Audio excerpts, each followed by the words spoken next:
चंद्रपूर महानगरपालिकेच्या स्थायी समिती सभापतीपदासाठी राजकीय हालचालींना वेग आला असून काँग्रेस तसंच सत्ताधारी भाजप शिवसेना उबाठा गटाकडून उमेदवारी अर्ज दाखल करण्यात आले आहेत। दोन्ही गटांकडे समान सदस्य संख्या असल्यानं सभापती पदाची निवडणूक चुरशीची होण्याची शक्यता आहे।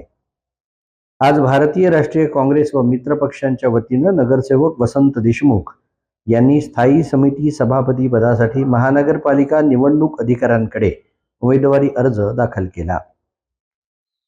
दरम्यान सत्ताधारी भाजप शिवसेना उबाठा गटाकडून शिवसेना उबाठा गटाच्या मनस्वी संदीप गिरे यांनी स्थायी समिती सभापती पदासाठी उमेदवारी अर्ज दाखल केला। 16 मार्च रोजी दुपारी 1 वाजता हिराई सभागृह मनपा चंद्रपूर इथं पीठासीन अधिकारी तथा जिल्हाधिकारी विनय गौडा यांच्या उपस्थितीत स्थायी समितीची विशेष सभा आयोजित करण्यात आली असून या सभेत स्थायी समिती सभापतींची निवड करण्यात येणार आहे।